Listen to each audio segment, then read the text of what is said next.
ಭಾರತೀಯ ಕಲಾವಿದರಿಗೆ ಹಾಲಿವುಡ್ ಸಿನಿಮಾಗಳಲ್ಲಿ ನಟಿಸೋ ಕನಸು ಇದ್ದೇ ಇರುತ್ತದೆ. ಆದರೆ ಆಗೊಮ್ಮೆ ಈಗೊಮ್ಮೆ ಕೆಲ ನಟ ನಟಿಯರು ಇಂಗ್ಲಿಷ್ ಸಿನಿಮಾಗಳಲ್ಲಿ ನಟಿಸಿರುವುದು ಇದೆ. ತೆಲುಗು, ಕನ್ನಡ, ತಮಿಳು ಕಲಾವಿದರು ಹಾಲಿವುಡ್ ಸಿನಿಮಾಗಳಲ್ಲಿ ಅದೃಷ್ಟ ಪರೀಕ್ಷೆ ಮಾಡಿಕೊಂಡಿದ್ದಾರೆ. ಹಾಲಿವುಡ್ ಸೂಪರ್ ಹಿಟ್ ಅವೆಂಜರ್ಸ್ ಸರಣಿ ಸಿನಿಮಾಗಳಿಗೆ ಭಾರತದಲ್ಲೂ ದೊಡ್ಡ ಅಭಿಮಾನಿ ಬಳಗ ಇದೆ. ಹಿಂದಿನ ಸಿನಿಮಾಗಳು ನೂರಾರು ಕೋಟಿ ಕೊಳ್ಳೆ ಹೊಡೆದಿದೆ. ಅವೆಂಜರ್ಸ್ ಡೂಮ್ಸ್ಡೇ ಹೆಸರಿನಲ್ಲಿ ಸರಣಿಯ ಮುಂದಿನ ಚಿತ್ರ ಮೂಡಿ ಬರಲಿದೆ. ಮುಂದಿನ ವರ್ಷ ಮೇ 1ಕ್ಕೆ ಸಿನಿಮಾ ರಿಲೀಸ್ ಪ್ರಯತ್ನ ನಡೆಯುತ್ತಿದೆ. ಈಗಾಗಲೇ ತಮಿಳು ನಟ ಧನುಷ್ ಹಾಲಿವುಡ್ ಸಿನಿಮಾಗಳಲ್ಲಿ ನಟಿಸಿದ್ದಾರೆ.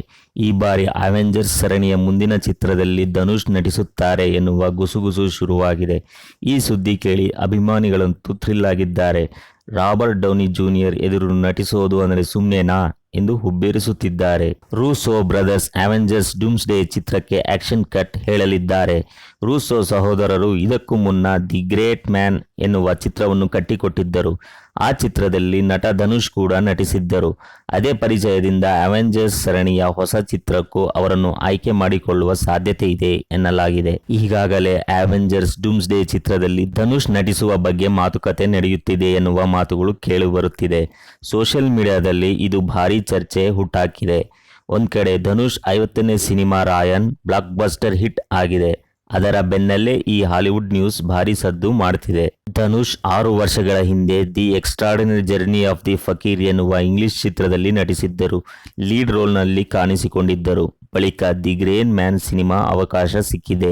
ತಮಿಳು ನಟ ಧನುಷ್ ತಮ್ಮದೇ ಸ್ವಂತ ಪರಿಶ್ರಮದಿಂದ ಕಾಲಿವುಡ್ನಲ್ಲಿ ಸ್ಟಾರ್ ಪಟ್ಟಕ್ಕೇರಿದ್ದಾರೆ. ಒಂದು ಕಾಲದಲ್ಲಿ ತಮ್ಮ ಲುಕ್ಸ್ ಕಾರಣಕ್ಕೆ ಟ್ರೋಲ್ ಆಗಿದ್ದ ನಟ ಈಗ ಹಾಲಿವುಡ್ ಸಿನಿಮಾಗಳಲ್ಲಿ ನಟಿಸೋ ಮಟ್ಟಕ್ಕೆ ಬೆಳೆದಿದ್ದಾರೆ. ಅವೆಂಜರ್ಸ್ ಸರಣಿಯಲ್ಲಿ ಐರನ್ ಮ್ಯಾನ್ ಆಗಿ ನಟಿಸಿದ್ದ ರಾಬರ್ಟ್ ಡೌನಿ ಜೂನಿಯರ್ ಹೊಸ ಚಿತ್ರ ಡಾಕ್ಟರ್ ಡೂಮ್ ಆಗಿ ಕಾಣಿಸಿಕೊಳ್ಳಲಿದ್ದಾರೆ. ಅವರೊಟ್ಟಿಗೆ ಧನುಷ್ ಕೂಡ ಬಣ್ಣ ಹಚ್ಚುತ್ತಾರೆ ಎನ್ನುವ ಊಹಾಪೋಹ ಶುರುವಾಗಿದೆ. ಇನ್ನು ಅವೆಂಜರ್ಸ್ ಸಿನಿಮ್ಯಾಟಿಕ್ ಯೂನಿವರ್ಸ್ನ 6ನೇ ಚಿತ್ರ ಅವೆಂಜರ್ಸ್ ಸೀಕ್ರೆಟ್ ವಾರ್ಸ್ 2027ರಲ್ಲಿ ತೆರೆಗೆ ಬರಲಿದೆ. ಧನುಷ್ ನಿರ್ದೇಶಿಸಿ ನಟಿಸಿರುವ ರಾಯನ್ ಸಿನಿಮಾ ಬಾಕ್ಸ್ ಆಫೀಸ್ನಲ್ಲಿ ಧೂಳೆಬ್ಬಿಸಿದೆ. 10 ದಿನಕ್ಕೆ ವಿಶ್ವದಾದ್ಯಂತ 100 ಕೋಟಿ ರೂಪಾಯಿಗೂ ಅಧಿಕ ಕಲೆಕ್ಷನ್ ಮಾಡಿ ಮುನ್ನುಗ್ಗುತ್ತಿದೆ. ತಮ್ಮ ವೃತ್ತಿ ಜೀವನದ ಮೈಲಿಗಲ್ಲು ಚಿತ್ರವನ್ನು ಸ್ವತಃ ಧನುಷ್ ತಿದ್ದಿ ತೀಡಿ ಗೆದ್ದಿದ್ದಾರೆ. ಚಿತ್ರಕ್ಕೆ ಅದ್ಭುತ ರೆಸ್ಪಾನ್ಸ್ ಸಿಗ್ತಿದೆ. ಸತತ ಸೋಲುಗಳಿಂದ ಕಂಗೆಟ್ಟಿದ್ದ ಕಾಲಿವುಡ್ಗೆ ಗೆಲುವಿನ ಟಾನಿಕ್ ನೀಡಿದೆ.